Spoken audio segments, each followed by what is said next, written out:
यह आदमी निस्संदेह एक प्रतिभाशाली व्यक्ति है। उसने एक फेंकी हुई पूरी आरी बिट ली और अपनी सरल शिल्पकला से इसे दसियों हजार की कीमत की एक शानदार कलाकृति में बदल दिया। इसकी शानदार डिजाइन ने इसे खरीदने के लिए उत्सुक कलेक्टरों को आकर्षित किया। अंत में इसने सभी को आश्चर्यचकित कर दिया। एक साधारण ड्रिल बिट के खजाने में बदलने से पहले इसे पूरी तरह से बदलना पड़ा। उसने बिट को एक भट्टी में तब तक गर्म किया जब तक कि यह लाल न हो जाए, फिर इसे फोर्ज करना और फिर से आकार देना शुरू किया। बार बार उस पर हवा के हथौड़े का इस्तेमाल किया, धीरे धीरे सामग्री को खींचा और बढ़ाया, अंततः शंकु के आकार की बिट को स्टील की प्लेट में बदल दिया। इसके साथ सामग्री तैयार हो गई और वास्तविक निर्माण प्रक्रिया अभी शुरू ही हुई थी।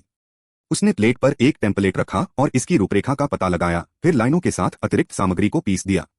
पीसने के पूरा होने के बाद आइटम का मूल आकार उभर कर आया। आकार से पता चला कि यह एक छोटा सा जीवन था। इसके बाद उसने ब्लेड को उसके अंतिम रूप में परिष्कृत और पॉलिश किया और इसे कवर के रूप में हरे रंग से लेपित किया। अपने स्टील ब्रश का उपयोग करते हुए उन्होंने सूखे पेंट पर ध्यानपूर्वक बारीक स्पष्ट पैटर्न उकेरे।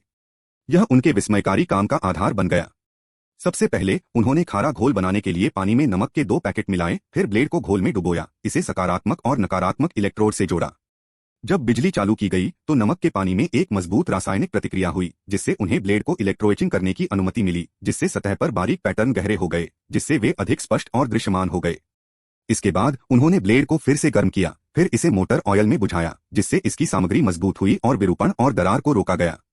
बुझाने के बाद उन्होंने तेल के अवशेषों को साफ किया और ब्लेड पर सटीक कटिंग लाइनें खींची। इस बिंदु पर आइटम पूरा होने से एक महत्वपूर्ण कदम दूर था।